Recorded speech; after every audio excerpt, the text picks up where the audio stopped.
اگر آپ چینل پر پہلی بار آئے ہیں تو ابھی سبسکرائب کر کے بیل آئیکن پریس کریں اور رہیں باخبر۔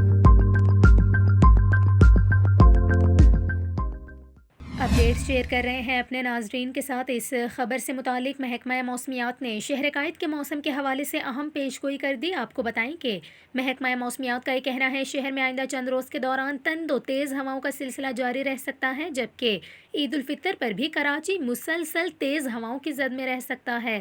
محکمہ موسمیات کے مطابق ہواؤں کی یہ رفتار 40 کلومیٹر فی گھنٹہ جبکہ کسی وقت یہ رفتار 50 تک بڑھ سکتی ہے۔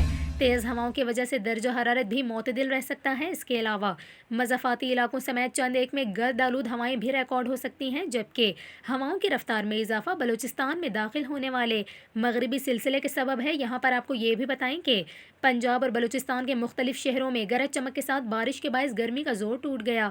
سندھ میں سکھر، لاڑکانہ، جیکب آباد، دادو اور روہڑی میں بھی بادل برسے۔ اس کے علاوہ موسم کا حال بتانے والوں کا یہ کہنا ہے خیبر پختونخوا، کشمیر، گلگت بلتستان، اسلام آباد، بالائی و وسطی پنجاب میں آئندہ 24 گھنٹوں کے دوران تیز ہواؤں اور گرج چمک کے ساتھ بارش کا امکان ہے۔